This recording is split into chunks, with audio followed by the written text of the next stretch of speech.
हा खरोखर भक्तीचा अंत असू शकतो का? का निर्गुण निराकार हे सत्य आहे?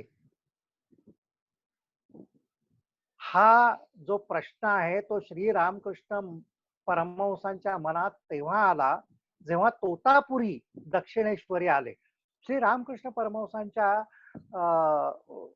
बाबतीत आणखीन एक विलक्षण गोष्ट अशी होती की रामकृष्ण परमहंस दक्षिणेश्वर क्षेत्रीच नेहमी राहिले, कालीची पूजाच नेहमी करत राहिले. परंतु त्यांचे जे गुरु होते ते त्यांच्याकडे चालत आले. त्यांची जी पहिली गुरु होती भैरवी ब्राह्मणी, ती सुद्धा स्वतः दक्षिणेश्वर क्षेत्री आली आणि तिने 64 तंत्र त्यांना शिकवली. आणि very intensely he learn all those tantras also, because he used to plunge with everything into that particular practice. आणि तसेच तोतापुरी सुद्धा दक्षिणेश्वर क्षेत्री आले. The man who never lived anywhere for more than 3 days.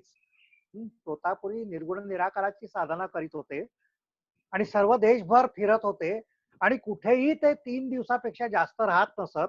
आणि ते आले, त्यांनी रामकृष्ण परमहंसांना पाहिलं आणि पाहिल्याबरोबर त्यांना सांगितलं की तुला निर्गुण निराकाराची साधना करावी लागेल.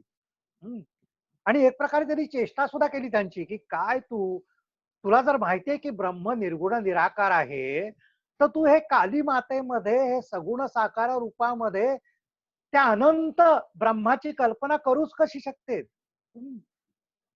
तुला वेदामधली ती वाणी माहित नाही का की सत्यम ज्ञानम अनंतम ब्रह्म, की ब्रह्म हे अनंत आहे.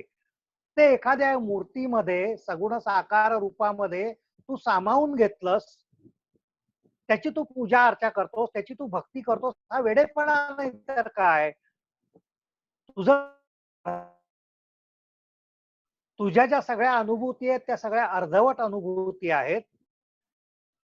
आणि निर्गुण निराकाराची साधना केल्याशिवाय, निर्विकल्प समाधी मिळवल्याशिवाय तुझी साधना पूर्णच होणार नाही. तेव्हा तू माझी दीक्षा घे, त्याच्याच करता मी इथे आलेलो आहे. आणि रामकृष्ण परमहंस नेहमीप्रमाणेच त्यांना असं म्हणाले की मला आईची परमिशन घ्यावी लागेल, की मला आईला विचारावं लागेल की हे करू की नाही. मी आईच्या परवानगीशिवाय काहीच करत नाही. तेव्हा तोतापुरी महाराज सुद्धा हसले. तो म्हणाले जा त्या बयेला विचार काय विचारायचं तुला ते. आणि रामकृष्ण परमहंस गेले, काली मातेसमोर उभे राहिले, अनन्य भावाने तिची प्रार्थना केली आणि काली मातेने स्पष्ट संकेत दिला की अरे जे जे काही होतंय ते माझ्याच इच्छेमुळे होतंय. माझ्याच इच्छेमुळे इथे तोतापुरी आलेले आहेत. तू तोतापुरीकडे शिकावं ही माझीच इच्छा आहे, तर जरूर त्यांची दीक्षा घे. आणि म्हणून ते तोतापुरींकडे गेले आणि मग 3 दिवस तोतापुरी बरोबर त्यांनी निर्गुण निराकाराची साधना केली. आणि तोतापुरींना सुद्धा आश्चर्य वाटेल अशा प्रकारचा अनुभव त्यावेळी आला होता. म्हणजे दक्षिणेश्वरच्या पाठीमागे पंचवटी नावाचं स्थान आहे. त्या पंचवटीमध्ये एक छोटीशी झोपडी होती, एक छोटीशी कुटी होती आणि त्या कुटीमध्ये रामकृष्ण परमहंसांना त्यांनी बसवलं आणि मग निर्गुण निराकाराची साधना करायला सांगितली. And every time Ramakrishna Paramahamsa would enter into meditation, he will say, Kalima is coming in front of me. The moment he will start meditating, he will meditate on mother and mother alone. The divine mother will come. आणि मग दुसऱ्या दिवशी तोतापुरींनी असं सांगितलं की no, you can't allow mother to come in your meditation. So today, if she comes in meditation, you cut down her into pieces. जर आता आई तुझ्या ध्यानामध्ये आली तर शस्त्रांनी तिचे तुकडे तुकडे करून टाक, ही माझी आज्ञा आहे. गुरु म्हणून तुझ्या प्रती माझी आज्ञा आहे, असं तोतापुरींनी त्यांना सांगितलं. And when he started meditating again, Divine Mother, the Kali came and literally Totapuri shouted that cut her to pieces, I say. And Ramakrishna Paramahamsa also said, no, I can't do that. She is my mother. I just can't do that. आणि मग तिथे एक काचेचा तुकडा पडला होता आणि तोतापुरीने तो काचेचा तुकडा घेतला आणि त्याला असं म्हटलं, let me see how you can't do it. आणि म्हणून जिथे आपलं आज्ञास चक्र असतं तिथे तो काचेचा तुकडा त्यांनी घुसवला. आणि रामकृष्ण परमहंसांना असा अनुभव आला की काली मातेची जी मूर्ती होती ती अणुरेणूंमध्ये विभागली जाऊन अनंतात विलीन झाली. जे सगुण साकार होतं ते निर्गुण निराकार झालं. आणि रामकृष्ण परमहंस निर्विकल्प समाधीमध्ये प्रवेश केले. आणि तोतापुरीना असं वाटलं की हा आता यांची समाधी लागलेली आहे, so he just lock the door, came out and sat. Hours went by, and when he did not come out, Totapuri went inside and saw Ramakrishna Paramahamsa was in Samadhi. For 3 days, Ramakrishna Paramahamsa did not come back from Samadhi, निर्विकल्प समाधी मधून बाहेरच आले नाहीत. आणि मग तोतापुरीना काळजी वाटायला लागली की हे काय झालं तरी काय म्हणून. आणि म्हणून ते जोर जोरात हाका मारायला लागले, जोर जोरात त्यांचं शरीर हलवायला लागले, रामकृष्णा परत ये, come back Ramakrishna, please come back. आणि खूप कष्टाने त्यांनी रामकृष्णांची चेतना परत शरीरामध्ये खेचून आणली. सो दॅट वॉज रामकृष्ण परमहंसाच एक्सपिरियन्स ऑफ निर्गुण निराकार. आणि त्यानंतर जे घडलं ते सुद्धा विलक्षणच होतं. जे तोतापुरी कुठेही 3 दिवस राहत नसत ते नंतर 6 महिने दक्षिणेश्वर क्षेत्री राहिले. आणि अनेक प्रकारची चर्चा त्यांची झाली. आणि असं सांगतात की बरेच वेळा तोतापुरी असं सुद्धा म्हणायचे की हा आता जा तुझ्या त्या टाळ्या पिटायला तू. म्हणजे जेव्हा भजन करायचे कालिमाचं, हा आता तू तुझ्या भाकऱ्या वाजायला तुझ्या टाळ्या पिटायला जा तुझ्या तुझ्या त्या कालिमाकडे, असं म्हणायचे. पण नंतर हळूहळू हळूहळू तोतापुरी महाराज सुद्धा बदलून गेले. आणि त्यांनी शेवटी जाता जाता असं सांगितलं की निर्गुण निराकार आणि सगुण साकार हे काही वेगळे नाहीयेत, आणि तू म्हणतोस त्याच्यात सुद्धा तथ्य आहे. आणि अशी नोंद आहे की तोतापुरींचं व्यक्तिमत्व जे एक प्रकारे अत्यंत वृक्ष असं ज्ञानयोग्याचं व्यक्तिमत्व होतं, त्या व्यक्तिमत्वामध्ये सुद्धा रामकृष्ण परमहंसांच्या सहवासामुळे एक प्रकारचा ओलावा निर्माण झाला. So he became a little soft type of person in presence of Ramakrishna Paramahamsa.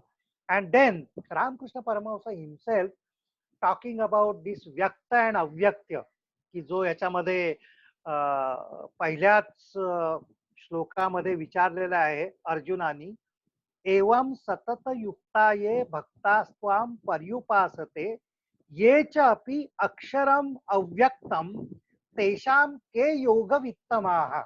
असा अर्जुनाला प्रश्न पडलेला आहे की जे अनन्य भक्तीने तुझ्या पूजा करतात, एवं सतत युक्ता ये, युक्त म्हणजे जोडलेलं असणं, जे सतत तुझ्याशी जोडले गेलेले आहेत, नामामधून म्हण, भक्तीमधून म्हण, भक्तास्त्वाम पर्युपासते, तुझ्याशिवाय दुसरं काही जीवनच ज्यांचं नाही, all the time those who are with you because of their devotion, असे योग, असे योगी हे जास्त श्रेष्ठ आहेत की येच अपि अक्षरम अव्यक्तम, की जे अक्षर ब्रह्म आहे, अव्यक्त ब्रह्म आहे, त्या अक्षर अव्यक्त ब्रह्माची साधना करणारे जे योगी आहेत त्यातले कोणते योगी जास्त श्रेष्ठ आहेत, त्यातला कोणचा योग मार्ग हा अधिक श्रेष्ठ, तेषाम के योग वित्तमा. Which of those two categories of the yogis, they are the better kinds of yogis, they excel. की अक्षर ब्रह्माच्या पाठीमागले लागलेले येच अपि अक्षरम अव्यक्तम, जे अव्यक्ताची उपासना करतात, निर्गुण निराकाराची उपासना करतात, का जे सगुण साकाराची उपासना करतात, या दोघांपैकी उत्तम योगी कोणते आहेत, हा प्रश्न अर्जुनानी परमेश्वराला विचारला होता. आणि Shri Ramakrishna Paramhans once again he used to give a very beautiful example. He used to say that the same tattva H2O is there, when it solidifies becomes ice, it becomes saguna sakara. When it becomes steam, you can't see it. It becomes avyakta. तत्व तेच आहे. व्यक्त असो किंवा अव्यक्त असो, तत्व एकच आहे, ब्रह्म एकच आहे. ते निर्गुण निराकारच सगुण साकार झालेला आहे. तेव्हा हा खरा म्हणजे वादच असता कामा नये की श्रेष्ठ काय आणि कनिष्ठ काय. दी ब्रह्मन विच वॉज निर्गुण निराकार बिकेम सगुण साकार, आणि त्याचं जे सगुण साकार रूप आहे त्याला पतंजलीने ईश्वर असं म्हटलेलं आहे, किंवा त्याला पुरुषोत्तम असं भगवद्गीतेमध्ये म्हटलेलं आहे. And he became the lord of the universe. That is the cosmic being which we saw in the 11th chapter of Bhagavad Gita. की ईशावास्यम इदम सर्वम, हा जो ईश आहे, one who is governing the whole universe, हा जो ईश आहे हा त्या ब्रह्मापासूनच निर्माण झालेला आहे. त्याचंच ते सगुण साकार रूप आहे. Okay, so both these ways are equally good. That is the message of Bhagavad Gita which is given in this particular chapter. But this is the thing which Arjuna has asked Bhagwanta, that be categorical. I want to know that which of these two paths is better. कारण जर निर्गुण निराकाराची साधना जर चांगली असेल तर मग सगुणाच्या माध्यमातून मी तिथे का जाऊ. Y I should go for God with form and do the bhakti sadhana, and then finally come to the end of this saguna sakar and enter into nirguna nirakar. Is it like that? तेव्हा ह्याच्यातला श्रेष्ठ योग कोणचा, हा पहिला प्रश्न आहे.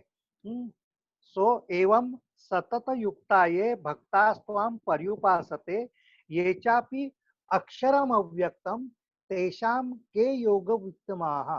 की जे अव्यक्त ब्रह्म आहे, जे अक्षर पुरुष आहे आपल्यामध्ये,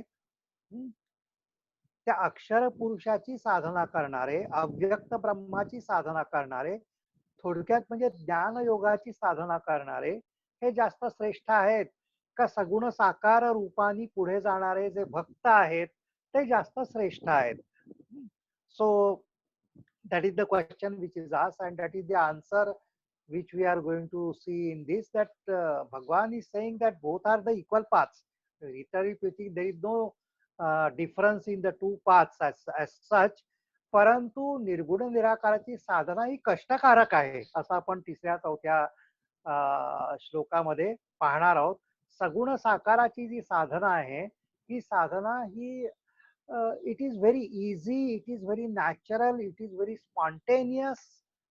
आणि म्हणूनच खरं म्हणजे भक्तियोग साधना ही सगळ्या धर्मामध्ये अतिशय प्रचलित झाली.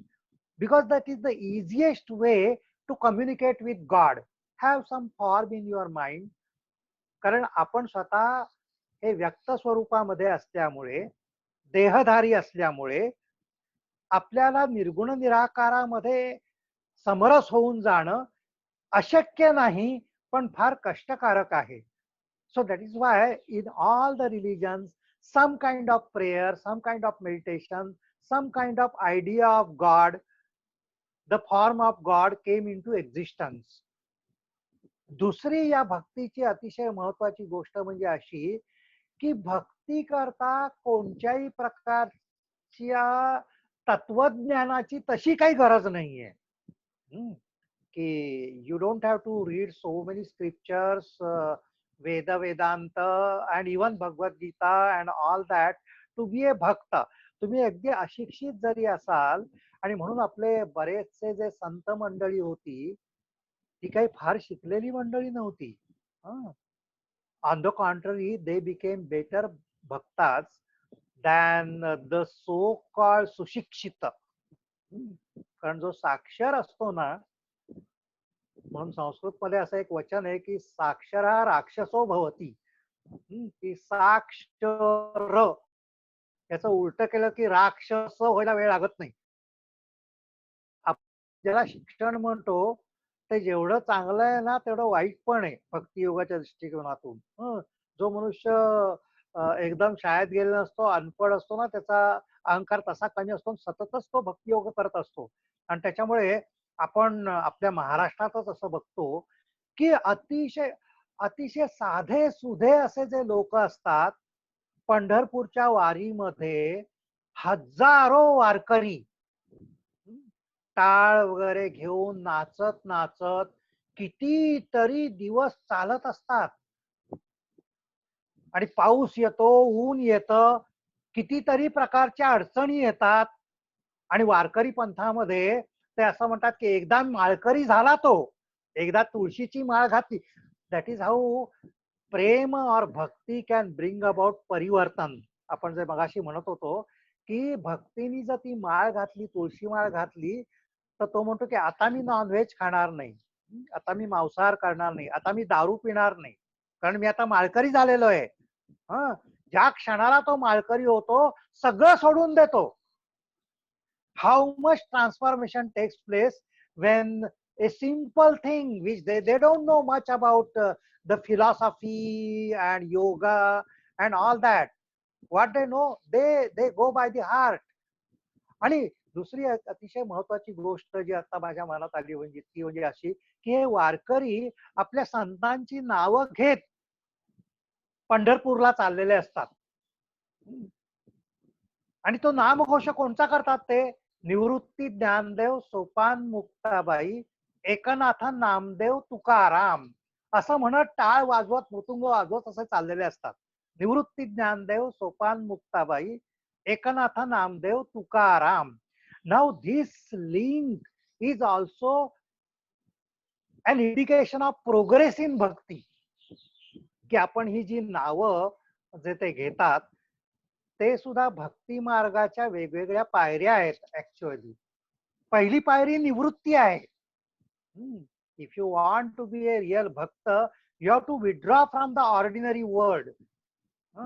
की जे आपण मी आणि माझ्याशी अतिशय आसक्त असतो त्याच्यापासून थोडीशी निवृत्ती झाली पाहिजे. If you want to turn your consciousness godward, then you have to withdraw from the world. त्यालाच आपण निवृत्ती असं म्हणतो. So first stage in Nivrutti. After Nivrutti comes Jnanadeva. So he goes after that spiritual knowledge. आध्यात्मिक ज्ञानाच्या पाठीमागे तो लागतो की where shall I get the light? Okay, what is that knowledge which will show me the way towards God? म्हणून ज्ञान हा त्याचा देव होतो, निवृत्ती ज्ञानदेव. आणि तसं झालं की मुक्तीकडे जाणारा सोपान त्याला दिसतो, सोपान मुक्ताबाई. मुक्तीकडे जाणारा सोपान म्हणजे सेतू. He sees the bridge which takes him to the liberation, मुक्ती. आणि तो ब्रिज वरून पार झाला की Eknath, he becomes aware that God is only one. खरं म्हणजे माझा विसावा एकच एक आहे. The one and the only thing to which I worship is called Eknath. आणि एकनाथ दर्शन एकदा झालं की नाम हाच त्याचा देव होतो. Continuously he chants the name of the lord. म्हणून असे जे भक्तियोगी असतात कंटिन्युअसली श्वासाश्वासा गणित, even when they sleep. There are so many examples of the bhaktiyogins की ते झोपी गेलेले असताना सुद्धा त्यांचा नाम जप स्पष्ट चालू असतो, दुसऱ्यांना सुद्धा ऐकू येतो, इतका तो श्वासाश्वासा गणित नामजप होत असतो. नाम हाच त्यांचा देव असतो. तो एकनाथ नामदेव आणि शेवटी तुकाराम अशी परिस्थिती येते. तुकाराम, मीच राम. म्हणजे अद्वैताची स्थिती प्राप्त होते. सो दी डिवोटी बिकम्स, म्हणून तुका झाला असे कळस असं म्हणतात. भक्तीचा जो कळस आहे तो तुका आहे, तुकाराम आहे असं म्हटलं जातं. So he becomes one with Ram और with God. So even he जी नामावली आहे, निवृत्ती ज्ञानदेव सोपान मुक्ताबाई एकनाथ नामदेव तुकाराम, ही स्पष्टपणे भक्तियोगाच्या प्रगतीचं, वेगवेगळ्या पायऱ्यांचं हे स्पष्टीकरण आहे असं मला वाटतं. So that is the most wonderful thing which is there in bhakti, and that is why bhakti became the most common sadhana in all the religions. Okay, and that is why this chapter also says, in Krishna also says, that this is the most easiest, natural, spontaneous way of realizing God. म्हणून श्री भगवानो आच मय्यावेश्य मनो ये ma'am नित्ययुक्ता उपासते श्रद्धया परयोपेताः ते मे युक्ततमा मताः. So he says that the question was, who amongst the yogis is a better yogi? One who is going by the path of devotion, सगुण साकार भक्ती करणारा श्रेष्ठ आहे का निर्गुण निराकार